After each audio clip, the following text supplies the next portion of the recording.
ये कहानी basically Karl Elon के इर्द गिर्द घूमती है, जो कि बाय प्रोफेशन एक बैंकर है। कार्ल बेसिकली लोन देने का काम करता है, लेकिन अगर उसकी पर्सनल लाइफ की बात की जाए तो वो बहुत अकेला है। वो अपनी जिंदगी से बहुत उदास है क्योंकि इसकी अपनी वाइफ से डाइवोर्स भी हो चुकी होती है। उसके अलावा वो अपने दोस्तों को भी इग्नोर करता है, वो किसी से नहीं मिलता, वो हर किसी से दूर रहना ही प्रेफर करता है। और एक दफा कार्ल डीवीडी शॉप के अंदर अपनी शॉपिंग कर रहा होता है। यहीं पर इसका एक दोस्त इसे कॉल करता है कि हमने डिनर के सिलसिले में मिलना था, तुमने मैसेज का रिप्लाई तक नहीं किया। कार्ल यहाँ पर बहाना करता है कि मैं एक बहुत जरूरी काम में बिजी हूँ और मैं एक बहुत इंपॉर्टेंट फाइल पर काम कर रहा हूँ। लेकिन उसका दोस्त कहता है कि तुम ड्रामा मत करो, मैं तुम्हें देख सकता हूँ कि तुम डीवीडी शॉप में खड़े हो और अब बहानेबाजी मत करो और चलो हमारे साथ। कार्ल अब बेसिकली जाना तो नहीं चाहता था, लेकिन वो पकड़ा जाता है और उन्हें अपने दोस्तों के साथ डिनर के लिए जाना पड़ जाता है। और यहीं पे कार्ल अपनी प्रीवियस वाइफ को भी देखते हैं, जिसकी डाइवोर्स हो चुकी होती है। बेसिकली इनकी वाइफ अपने नए पार्टनर के साथ वहां पर होती है। कार्ल उसे आंखें चुराता है, वो उसके सामने नहीं जाना चाहता। इस सब की वजह यह है कि कार्ल का कॉन्फिडेंस बिल्कुल डाउन हो जाता है। वो सब लोगों से आंखें चुराता है, वो किसी से नहीं मिलना चाहता और उसे अपनी लाइफ में कुछ भी अच्छा नहीं लगता। अगले दिन कार्ल एलन अपने ऑफिस में जाते हैं। वहां पर उनके सीनियर ऑफिसर आते हैं और कहते हैं कि तुम्हें पता है ना कि ऑफिस में प्रमोशन की बात चल रही थी, लेकिन अनफॉर्चुनेटली वो प्रमोशन तुम्हें नहीं मिला। और कार्ल जवाब में कहता है कि कोई बात नहीं, ये सब होता रहता है और खास तौर पे मेरी लाइफ में, क्योंकि कार्ल बहुत मायूस हो चुका होता है, बहुत डिप्रेस होता है और ऐसी बातें उसकी लाइफ में होना एक आम सी बात थी। और ऑफिस के अंदर ही कुछ रैंडम लोग कार्ल से लोन लेने के लिए आते हैं। उनके कुछ डॉक्यूमेंट्स मिस होते हैं, जो कि सॉफ्ट कॉर्नर रख के लोन दिया जा सकता था, लेकिन कार्ल उन लोगों को इनकार कर देता है कि आपके डॉक्यूमेंट्स मिसिंग है, यानी कि कार्ल उन्हें नो बोल देता है। और उसके अलावा कार्ल के जानने वाले जब उसे फोन भी करते हैं तो वो जानबूझकर फोन नहीं उठाता, क्योंकि उसे किसी से बात नहीं करनी होती। लंच के वक्त कार्ल का एक पुराना दोस्त उसे आके मिलता है और वो उसे कहता है कि मुझे खुशी हुई कि तुम अभी तक इस बैंक में काम कर रहे हो। जब कार्ल अपने दोस्त से पूछता है कि तुम क्या कर रहे हो, दोस्त बताता है कि मैं पूरी दुनिया घूम रहा हूँ क्योंकि मैं हूँ यस मैन। और इसके साथ ही वो कार्ल को एक ब्राउचर दिखाता है और वो उसे बताता है कि ये सेमिनार कंडक्ट होने वाला है और तुम लाजमी इस सेमिनार में जाओ। साथ में ये भी कहता है कि मुझे पता है तुम अपनी जॉब और इस लाइफ से खुश नहीं हो, ये पत्थर लो और बैंक का शीशा तोड़ दो। जिसके जवाब में कार्ल फिर से नो बोलता है और कहता है कि मैं ऐसा नहीं कर सकता, क्योंकि कार्ल के लिए हर चीज में नो बोलना एक कॉमन सी बात हो गई थी। और इसका दोस्त कहता है अब यही बात तुम मुझसे पूछो। कार्ल जब कहता है कि क्या तुम इस बैंक का शीशा तोड़ना चाहते हो, तो वो दोस्त हंसते हुए कहता है कि यस, और वो शीशा तोड़कर वहां से भाग जाता है। और वहां से भागते हुए वो कार्ल को कहता है कि जिस जगह का ब्रोशर मैंने तुम्हें दिया है वहां पर तुम लाजमी जाना, अपनी लाइफ को एंजॉय करो, अपनी जिंदगी को जियो, लाइफ एक बार ही मिलती है। असल में अब तक की बात की जाए तो कार्ल की जिंदगी में सबसे ज्यादा लफ्ज इस्तेमाल होने वाला नो है, यानी वो हर चीज में नो बोलता है। इसी वजह से उसने लोन रिजेक्ट किया, इसी वजह से अपने दोस्तों को झूठ बोला और भी बहुत सी बातों में वो नो का इस्तेमाल करता है। लेकिन अब भी कार्ल अपनी प्रीवियस वाइफ को मिस किया करता है और यहाँ पर वो अपनी वाइफ को कॉल करता है और उसको बताता है कि मैं तुम्हें मिस कर रहा हूँ। लेकिन उसकी एक्स वाइफ कहती है कि मैं अपने पार्टनर के साथ कहीं बाहर जा रही हूँ और कार्ल मुस्कुराते हुए कहता है कि हाँ तुम्हें जाना चाहिए, तुम्हारी जिंदगी है, और फोन डिस्कनेक्ट हो जाता है। इवन हम अब ये भी देखते हैं कि उसके बहुत अच्छे दोस्त की एंगेजमेंट पार्टी होती है और वो उसकी एंगेजमेंट सेरेमनी में भी नहीं जाता और उसका दोस्त उससे शिकायत करता है कि अगर तुम खुद को नहीं बदलोगे तो ऐसा नहीं चलेगा और मैं तुमसे कभी बात नहीं करूंगा। वो दोस्त कार्ल से नाराज हो जाता है और वहां से चला जाता है। कार्ल सोचता है कि उस सेमिनार में जाने में हर्ज नहीं है और वो उस सेमिनार में पहुंच जाता है। इस सेमिनार का नाम यस सेमिनार होता है और यहीं पर उसका वो दोस्त भी मिलता है जिसने उसको ब्राउचर दिया था कार्ल के बैंक के सामने। अब इस सेमिनार में हम मोटिवेशनल स्पीकर को देखते हैं, जो कि सब लोगों से पूछते हैं कि इस सेमिनार में पहली दफा कौन आया है। कार्ल का दोस्त उसकी तरफ इशारा करते हुए कहता है कि ये मेरा दोस्त है और ये पहली दफा आया है। इस चीज को देखते हुए मोटिवेशनल स्पीकर कार्ल को कहते हैं कि come on, come to stage. वो उसे स्टेज पर बुलाते हैं, लेकिन कार्ल कहता है नो नो थैंक यू, मैं यहाँ पे बिल्कुल ठीक हूँ। मोटिवेशनल स्पीकर कहते हैं कि तुमने क्या कहा, नो? यहाँ पर नो कोई भी नहीं बोलता और उसके आसपास बैठे हुए सब लोग कार्ल को no man no man no man कहना शुरू कर देते हैं। मोटिवेशनल स्पीकर कहता है कि अगर तुम मेरे पास नहीं आते तो मैं तुम्हारे पास आ जाता हूँ, और वो जल्दी से भागता हुआ कार्ल के पास आ जाता है। वो उसको देखते हुए कहता है कि तुम अपनी जिंदगी में बिल्कुल भटके हुए हो, तुम अकेले हो, ना तुम्हारा कोई दोस्त है, ना कोई गर्लफ्रेंड, ना कोई थी? कार्ल इसके जवाब में कहता है कि मेरी जिंदगी बहुत टफ है, आप नहीं समझते मैं किन हालात से गुजरा हूँ। मोटिवेशनल स्पीकर कहते हैं कि तुम मुझसे एक वादा करो और खुद से भी कि आज के बाद से तुम अपनी जिंदगी की हर अपॉर्चुनिटी में, जिंदगी की हर बात में तुम यस कहोगे, नो कभी नहीं कहोगे। यहाँ पर कार्ल पे इतना प्रेशर होता है कि वो कुछ और बात कर ही नहीं पाता और वो उसको कह देता है कि हाँ मैं यस ही कहूंगा, और वो सबके सामने यस कह देता है। सेमिनार के बाद कार्ल जब बाहर आता है तो एक आदमी उसे लिफ्ट मांगता है कि तुम मुझे फलां जगह तक छोड़ दोगे। कार्ल बेसिकली नो कहने वाला होता है, लेकिन उसी वक्त उसका वही दोस्त आ जाता है और वो उसको कहता है कि हाँ जरूर, कार्ल तुम्हें छोड़ देगा। और वो कार्ल को कहता है कि इसे कहो यस, और कार्ल मजबूरन यस कह देता है।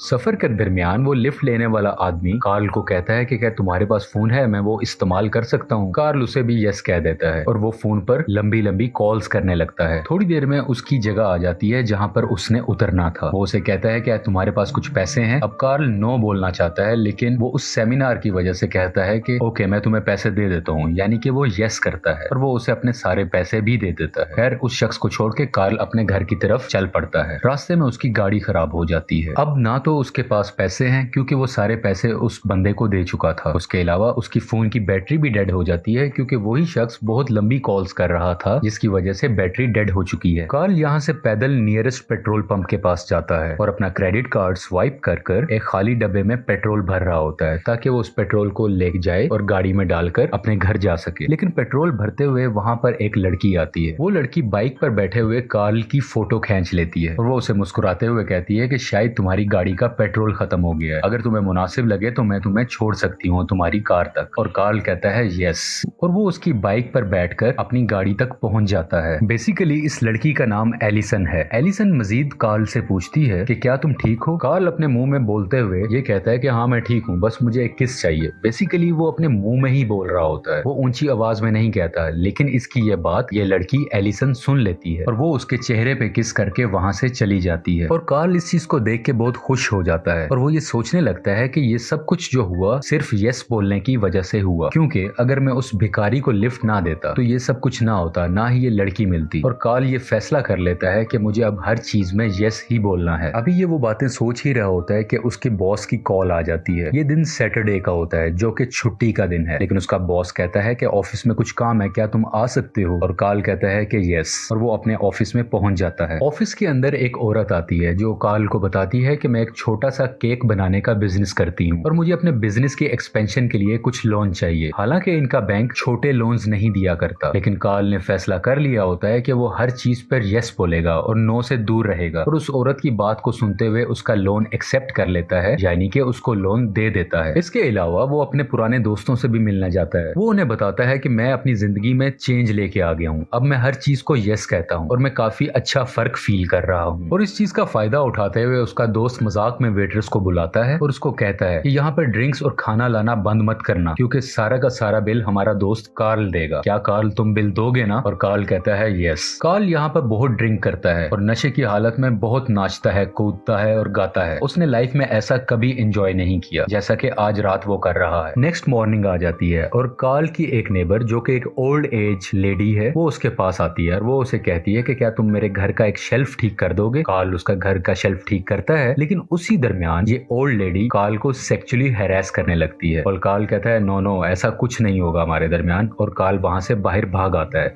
लेकिन वो जब बाहर की तरफ आ रहा होता है तो वो सीढ़ियों से गिर जाता है और उसे थोड़ी सी चोट भी लग जाती है। और उसी वक्त एक कुत्ता भी आकर कार्ल को काटने वाला होता है। कार्ल सोचता है कि जब तक मैं यस बोल रहा था सब कुछ ठीक चल रहा था, लेकिन अब मैंने नो बोला तो मैं ऑलमोस्ट अपनी हड्डी तोड़वाने वाला था और एक कुत्ता मुझे काटने वाला था। तो वो इरादा करता है कि मुझे अब हर चीज में यस ही बोलना है। अब कार्ल मुकम्मल तौर पर चेंज हो चुका है, वो किसी भी चीज को नो नहीं कहता। इसके अलावा उसकी लाइफ में बहुत सी चेंजेस आती हैं, जैसे कि वो गिटार बजाना भी सीखता है, प्लेन भी उड़ाता है और इसके अलावा कोरियन लैंग्वेज भी सीखने लगता है। इसके अलावा कार्ल के अपने बॉस से कुछ रिलेशन ज्यादा अच्छे नहीं थे, लेकिन अब वो रिलेशन भी अच्छे होने लग जाते हैं। As a loan officer Karl के पास जितने भी लोग लोन लेने आते हैं वो उन सबको लोन देता है, चाहे वो लोन कितना भी हो, वो लोन छोटा हो या बड़ा हो, वो किसी को नो नहीं बोलता। और सब लोग कार्ल की की सर्विसेज से बहुत खुश होते हैं और इसी वजह से बहुत से लोग इसी बैंक में आते हैं और कार्ल से ही लोन लेते हैं। एक दिन अपने ऑफिस से घर जाते हुए रास्ते में से एक आदमी नजर आता है जो हर रोज इस जगह पर खड़ा होता था और कार्ल हमेशा उसे नो कहता था क्योंकि वो आदमी कहता था कि मेरा एक बार है, वहां पर आप जरूर आएं, आपको पसंद आएगा। और कार्ल हमेशा से उसे नो कहा करता था, लेकिन क्योंकि अब कार्ल यस कहता है तो वो उस आदमी का ब्रोशर देखते हुए कहता है कि यस, मैं जरूर आऊंगा तुम्हारी बार में, तुम बहुत अच्छा काम कर रहे हो। और रात को कार्ल उसी बार में चला जाता है। वहां पर जाकर वो देखता है कि वही लड़की एलिसन वहां पर मौजूद है। ये वही लड़की है जिसने उसे लिफ्ट दी थी और उसे किस भी की थी। बेसिकली एलिसन यहाँ पर सिंगिंग करती है, यानी कि इस बार में गाना गाती है। जब उसका गाना खत्म हो जाता है तो वो कार्ल के पास आकर बैठती है। वो पूछती है कि क्या तुम मेरा पीछा कर रहे हो? और कार्ल कहता है नहीं, मैं ऐसा नहीं कर सकता। और इसके बाद ये दोनों मिलकर वॉक पर निकल जाते हैं। रास्ते में चलते हुए वो बताती है कि मैं पार्ट टाइम इस बार में सिंगिंग भी करती हूँ और इसके अलावा डे टाइम में मैं फोटोग्राफी क्लास की टीचर भी हूँ। तुम किसी दिन वहाँ पर जरूर आना, मुझे खुशी होगी। और कार्ल उसको यस बोल देता है कि मैं जरूर आऊंगा। रात को कार्ल को अपने एक दोस्त फोन आता है, वो उसे पार्टी पर आने के लिए इनवाइट करता है। रात काफी हो चुकी होती है, लेकिन फिर भी कार्ल अपने दोस्त को यस बोलता है। वो उस पार्टी पर चला जाता है। वहां जाकर वो बहुत अयाशी करता है, बहुत एंजॉय करता है। और अगले दिन सुबह सुबह वो अपनी दोस्त एलिसन की फोटोग्राफी क्लास में चला जाता है। वहां पर वो उससे मिलता है, उसके साथ उसकी प्रैक्टिसेस में शामिल होता है, उनके साथ भागता है, उनके साथ मिलकर फोटोग्राफी करता है। कार्ल की लाइफ मुकम्मल तरीके से चेंज हो चुकी है और ये सब चेंजेस सिर्फ यस कहने की वजह से ही हुई हैं। अब कार्ल हर वक्त मुस्कुराता रहता है और यही चीज एलिसन को बहुत पसंद आती है। उसकी नेचर, उसका मुस्कुराना, उसका जिंदा दिल होना, ये चीज एलिसन को बहुत पसंद आने लगती है और इन्हीं चीजों की वजह से इन दोनों के दरमियान बहुत अच्छी दोस्ती हो जाती है। अगली रात को कार्ल और एलिसन मिलकर बाइक पर जाते हैं और ये बहुत ज्यादा एंजॉय करते हैं, लेकिन इस बार एलिसन नहीं बल्कि कार्ल बाइक को चला रहा होता है। और उसके बाद ये दोनों एक बड़े से स्टेडियम में जाते हैं और ये दोनों मिलकर यहाँ पे बहुत ज्यादा टाइम स्पेंड करते हैं। ये एक दूसरे को पसंद करने लगते हैं। और अगले दिन हम देखते हैं कि कार्ल के बैंक में बहुत से लोग जमा होते हैं जो सब लोन लेने के लिए आए होते हैं। बहुत बड़ी लाइनें लगी होती हैं। यहाँ पर कार्ल का सीनियर ऑफिसर उसके पास आता है और वो कहता है कि ऑफिस में आओ, मुझे तुमसे कुछ बात करनी है। कार्ल को लगने लगता है कि अब मेरी जॉब गई, लेकिन जब वो सीनियर ऑफिसर के पास जाता है तो वो उसे शाबाश देता है। वो उसे बताता है कि आज से पहले हमारी कंपनी ने कभी छोटे लोन नहीं दिए थे, लेकिन तुम्हारा ऐसे करने से बहुत ज्यादा लोग आ गए और हमारा वॉल्यूम बढ़ गया, जिसकी वजह से हमारा बैंक बहुत प्रॉफिट कमा रहा है। और ये सब लोन लेने वाले लोग वक्त पर अपना लोन भरते हैं और ये हमारे बैंक के लिए बहुत अच्छा है। और इसके अलावा सीनियर ऑफिसर कार्ल को प्रमोट भी कर देते हैं और उसकी सैलरी में भी इजाफा हो जाता है। कार्ल बहुत खुश हो जाता है। कार्ल की पर्सनैलिटी में बहुत ज्यादा पॉजिटिविटी आ चुकी है और वो जहाँ भी जाता है बहुत सी खुशियां फैलाता है। एक दफा हम देखते हैं कि एक आदमी खिड़की के बाहर सुसाइड करने वाला होता है, लेकिन कार्ल उसके पास जाकर मोटिवेशनल गाना गाता है, जिसको सुनकर वो आदमी सुसाइड नहीं करता और इस तरह से वो उस आदमी की भी जान बचा लेता है। कार्ल और एलिसन घूमने फिरने का इरादा करते हैं। वो इसी सिलसिले में जब एयरपोर्ट पे होते हैं तो कार्ल की एक्स वाइफ वहां पर आती हैं और वो उसे कहती हैं कि हमने तुम्हें टीवी पर देखा जब तुम उस आदमी की जान बचा रहे थे, तुमने बहुत अच्छा काम किया। कार्ल कहता है वो तो बस यूं ही। ये सब देखकर उसकी एक्स वाइफ बहुत हैरान हो जाती है कि कार्ल में ऐसी चेंजेस कैसे आ गई, वो इतना मुस्कुरा कैसे रहा है, वो इतना पॉजिटिव और इतना जॉली कैसे है। वो उसे पूछती है कि तुम यहाँ कैसे। वो उसे बताता है कि मैं अपनी गर्लफ्रेंड का इंतजार कर रहा हूँ। वो पूछती है कि तुम कहाँ जा रहे हो, तो वो कहता है कि हमने अभी तक ये डिसाइड नहीं किया, वो जब आएगी तो हम यहीं से डिसाइड करें कि हमें कहाँ जाना है। इसके बाद एलिसन भी आ जाती है और वो मिलकर टिकट काउंटर के पास जाते हैं और वो टिकट ऑफिसर को कहते हैं कि यहाँ से पहली फ्लाइट जो भी है, जहाँ भी जा रही है, हमें उसकी टिकट दे दो। और पहली जाने वाली फ्लाइट का नाम होता है निब्रास्का। ये दोनों मिलकर निब्रास्का चले जाते हैं। वहां पर ये बहुत एंजॉय करते हैं, फोटोग्राफी करते हैं। यहाँ पर कार्ल का ह्यूमर, उसकी बातें करने का अंदाज और उसकी पॉजिटिविटी को देखते हुए एलिसन बहुत ज्यादा इम्प्रेस हो जाती है और वो पहले से ज्यादा कार्ल को पसंद करने लगती है। और वो कार्ल को कहती है कि क्यों ना हम यहाँ से जाने के बाद एक ही घर ले लें और मिलके वहां पर शिफ्ट हो जाएं। कार्ल इस बात को सुन के बहुत खुश हो जाता है क्योंकि उसकी लाइफ भी बहुत अकेली होती है, वो तन्हा रहता है और वो इसकी बात पर यस कह देता है। अमेरिका वापस जाने के लिए ये टिकट ले रहे होते हैं कि उसी वक्त वहां पर 2 कस्टम ऑफिसर्स आ जाते हैं और वो कहते हैं कि हमें आपसे कुछ सवालात करने हैं। वो उन्हें बंद कमरे में ले जाते हैं और वहां पर कार्ल से पूछा जाता है कि क्या तुम अमेरिका से नफरत करते हो। कार्ल कहता है कि नहीं, ऐसा कुछ नहीं है। उसके अलावा मजीद कस्टम ऑफिसर्स कहते हैं कि हमें तुम पर शक है क्योंकि हाल ही में तुमने प्लेन को उड़ाना सीखा, कोरियन लैंग्वेज सीखी, उसके अलावा एक फर्टिलाइजर कंपनी को तुमने लोन दिया, शायद उनको बम बनाने के लिए तुमने लोन दिया। कार्ल कहता है नहीं, ऐसा कुछ नहीं है। ऑफिसर्स कहते हैं कि हमें तुम पर शक है, तुम्हारी शादी 6 महीने से ज्यादा नहीं चली, ऐसा सब कुछ क्यों हुआ? खैर ये इनके मामूल के मुताबिक सवालात थे, लेकिन जब शादी का सवाल पूछा गया तो एलिसन हैरानी से देखती है, क्योंकि एलिसन को नहीं पता था कि कार्ल की शादी हो चुकी है या फिर उसकी डाइवोर्स भी हो चुकी है। कार्ल ने ऐसा कभी जिक्र नहीं किया था। असल में ये कस्टम ऑफिसर्स कार्ल को टेररिस्ट समझ रहे होते हैं, क्योंकि प्लेन चलाना, एकदम से लैंग्वेज सीखना, ये कॉमन बंदा अमूमन नहीं किया करता जिसने पहले कभी ऐसी एक्टिविटीज में हिस्सा ना लिया हो। लेकिन कार्ल उन्हें बताता है कि ये सब कुछ मैं यस कहने के चक्कर में कर रहा हूँ और मेरी लाइफ में बहुत बदलाव आ रहा है। और इसके अलावा कहता है कि मुझे मजीद अपने वकील से बात करना है।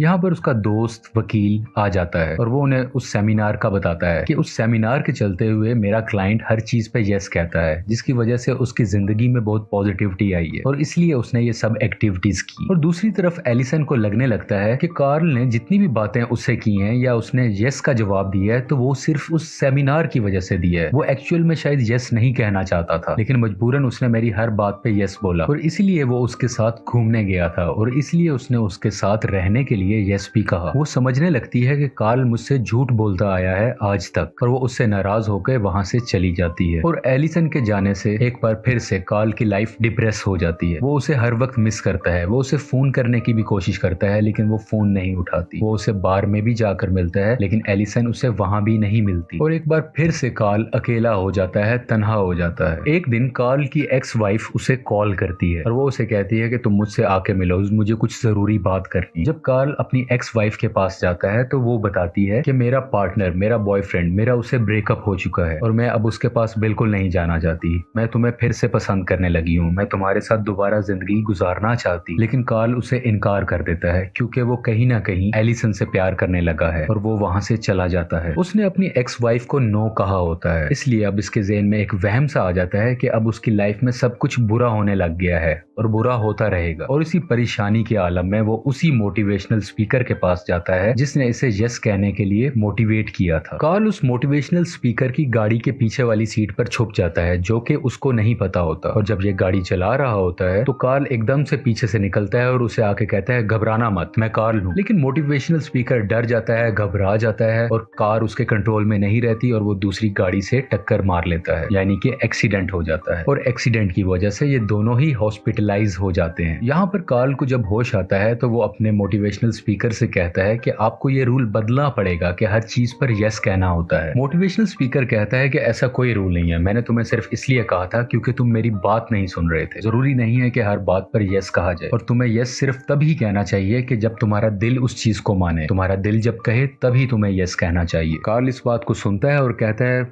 कि अब मैं बिल्कुल समझ चुका हूँ और वो अपने दोस्त से टाइम पूछता है। और ये टाइम एलिसन की फोटोग्राफी क्लासेस का होता है और कार्ल फौरन हॉस्पिटल से उसी हुलिये में एलिसन के पास पहुंच जाता है। वो एलिसन से मिलके कहता है कि मैंने आज तक तुम्हें जितनी बार भी यस कहा वो मैंने दिल से कहा था, हमेशा सच बोला था, सिवाय एक चीज को छोड़ के कि जब तुमने मुझसे पूछा था कि नेब्रास्का से वापसी पर हम दोनों साथ रहेंगे तो उस वक्त मैंने बगैर कुछ सोचे यस कह दिया था, क्योंकि मैं वहां पर काफी हद तक घबरा गया था। ये जिंदगी के बड़े फैसले होते हैं और हमें सोच समझ कर फैसला लेना होता है, इसलिए मैं घबरा गया था और मैंने ये झूठ में यस बोला था। लेकिन मैंने जितने भी यस बोले वो बाकी सब सच थे। एलिसन कहती है कि मुझे कैसे पता चलेगा तुम कौन से यस पे सही कह रहे हो और कौन से यस पे गलत कह रहे हो। बात को बदलते हुए कार्ल कहता है कि अगर मैं ये यस कहना ना शुरू करता तो क्या मैं तुमसे मिलता, और अगर मैं ये ना भी कहता और मैं तुमसे मिल भी जाता तो जैसा मैं पहले था तुम मुझे बिल्कुल पसंद ना करती, बल्कि मुझे कोई भी पसंद नहीं करता था। तुम अपनी जिंदगी को बहुत एंजॉय करती हो, तुम जो करना चाहती हो वो तुम करती हो। लेकिन ये बात भी सच है कि मैं तुमसे प्यार करता हूँ और बहुत प्यार करता हूँ, तुम्हें खुश रखूंगा। और एलिसन भी मुस्कुराती है और उसको कार्ल पर यकीन आ जाता है। उसे मुकम्मल यकीन होता है कि कार्ल अब सच में यस कह रहा है, वो सच में उसे प्यार करने लगा है और दोनों एक दूसरे को गले लगा लेते हैं और इस मूवी की हैप्पी एंडिंग हो जाती है।